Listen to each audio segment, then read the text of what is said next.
Breaking చూస్తున్నాం. జగిత్యాలలో BRS భారీ బహిరంగ సభకు ముహూర్తం ఖరారైంది. ఏప్రిల్ 20వ తేదీన నిర్వహించేందుకు బీఆర్ఎస్ దళం ఏర్పాట్లు చేస్తోంది. అదే రోజు మాజీ మంత్రి జీవన్ రెడ్డి గులాబీ కండువా కప్పుకోనున్నారు.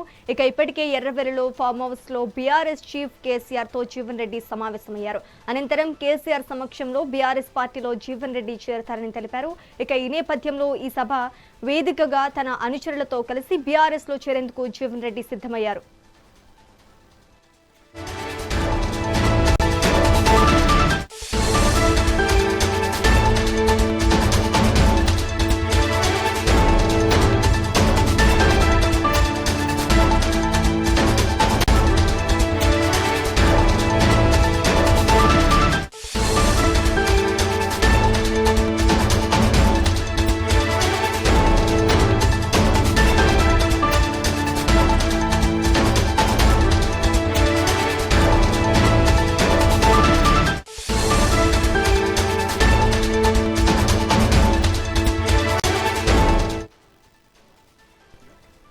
జగిత్యాలలో బీఆర్ఎస్ భారీ బహిరంగ సభకు ముహూర్తం ఖరారైంది. ఏప్రిల్ 20వ తేదీన నిర్వహించేందుకు బీఆర్ఎస్ దళం ఏర్పాట్లు చేస్తోంది.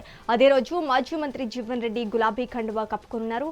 ఇక ఇప్పటికే ఎర్రవెల్లిలో ఫామ్ హౌస్ లో బీఆర్ఎస్ చీఫ్ కేసీఆర్ తో జీవన్ రెడ్డి సమావేశమయ్యారు.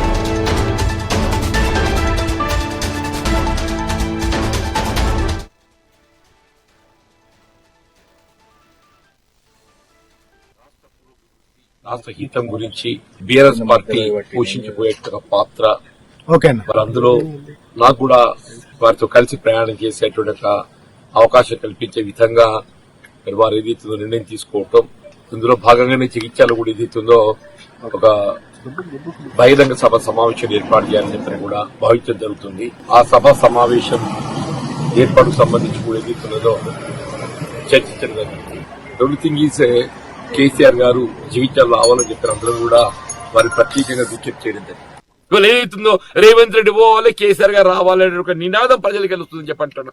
నిరుద్యోగ భవిష్యత్తు ఏమవుతుంది? మొదటి సంవత్సరం 2 లక్షల ఉద్యోగాలు అన్నారు, రెండో సంవత్సరం 1 లక్ష ఉద్యోగాలు అన్నారు, 3 లక్షలు పోయింది. వాళ్ళు అధికారికంగా ఏం చెప్తున్నారు? 60,000 అని చెప్పంటున్నారు. అసలు ఇచ్చింది ఎన్ని? 17,000. ఎక్కడికి వెళ్ళి ఎక్కడ పోతున్నామని చెప్పంటున్నాను నేను. వాళ్ళ కాంట్రాక్ట్ అవుట్ సోర్సింగ్ ఉద్యోగస్తులు ఏదైతుందో వాడు ఉద్యోగం ఉంటుందో ఊడుతుందో తెలియని పరిస్థితి ఏర్పడని చెప్పంటున్నాను నేను. రేవంత్ రెడ్డి గారు పోవాలి, కాంగ్రెస్ పార్టీ మార్పు కావాలి, కేసీఆర్ గారు రావాలి, బీఆర్ఎస్ పార్టీ రావాలని చెప్పని ప్రజలకి నినాదం వస్తుందని చెప్పంటున్నాను నేను. దాన్ని ఆలోచించి అయినా ఇంకా 2 ఏళ్ళు అధికారంలో ఉండేది ఉన్నది. ఇలా కాంగ్రెస్ పార్టీ ఇంకా 2 సంవత్సరాల అధికారంలో ఉండేది ఉన్నది. కానీ ఈ 2 సంవత్సరాల కాలం అయినా మెరుగైన పాలన ఇవ్వడానికి ప్రయత్నం చేయండి, ప్రజాహితం కోసం పనిచేయండి. అది ఆలోచన చేయకుండా జీవన్ రెడ్డి ఎందుకు పోతుంది? జీవన్ ఎందుకు పోతుండే? నేను అధికార పార్టీ పోతలేను కదా. రాష్ట్ర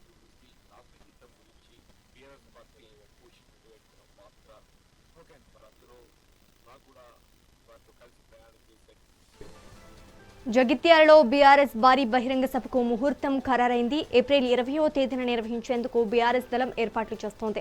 అదే రోజు మాజీ మంత్రి జీవన్ రెడ్డి గులాబీ కండువా కప్పుకోనున్నారు.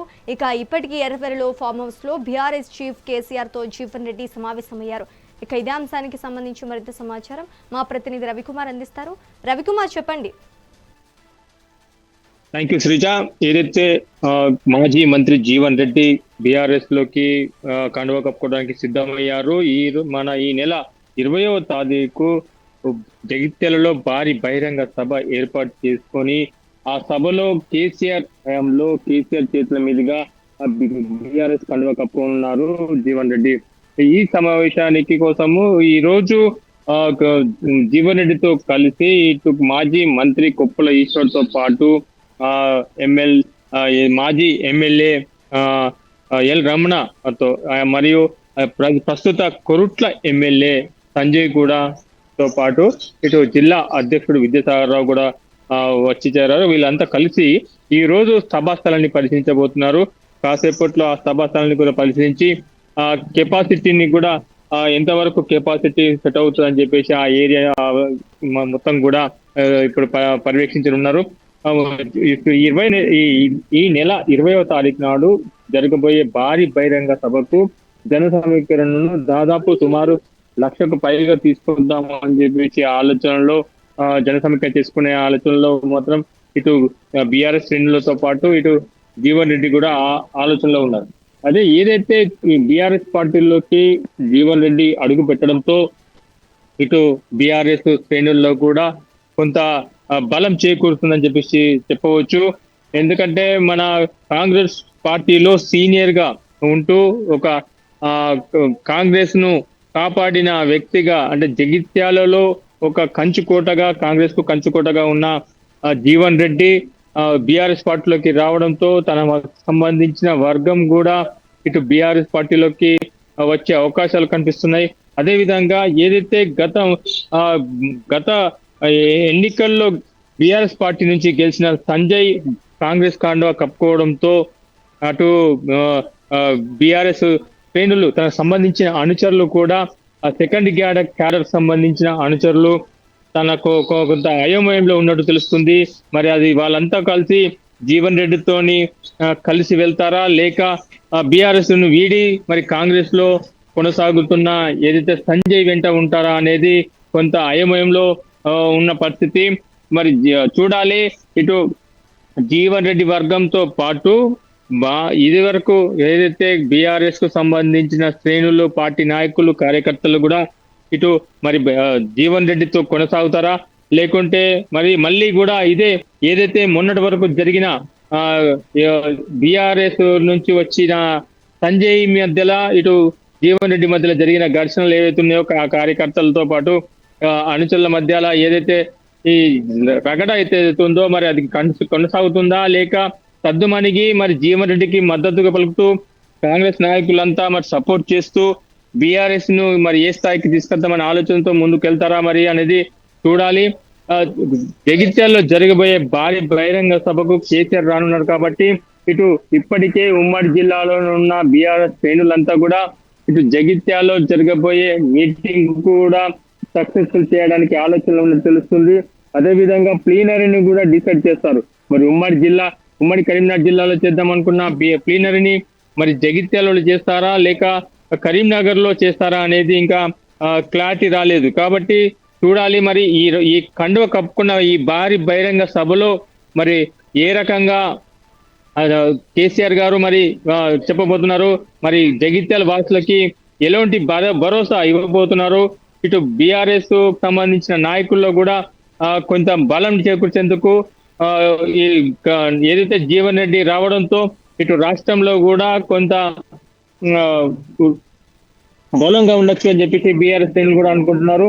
అదేవిధంగా ఏదైతే తన సీనియారిటీ బట్టి గతంలో కేసీఆర్ తో కలిసి పనిచేసిన జీవన్ రెడ్డి ఇటు ఇప్పుడు మళ్ళీ నిన్న ఏదైతే కేసీఆర్ ఇంటికి ఫామ్ హౌస్ కి వెళ్ళి తన లంచ్ కు ఇన్వైట్ వెళ్ళడంతో కనిపించగానే దేవుడే నన్ను పంపించాడు, తెలంగాణ రాష్ట్రం కష్టాల్లో ఉంది కాబట్టి కష్టకాలంలో మీతో ఉండి పని చేయాలని చెప్పేసి అన్న మాటలు అయితే కొంచెం సంచలనం సృష్టించినట్టు తెలుస్తుంది. ఇటు కలిసి పనిచేయడానికి అంటే కేసీఆర్ తో కలిసి పనిచేయాలి. ఎందుకంటే కేసీఆర్ తన 10 ఏళ్లలో రాష్ట్రంలో చేసిన అభివృద్ధి దీనికి నిదర్శనం అని చెప్పి చెప్పిన మాటలు కూడా తెలుస్తుంది.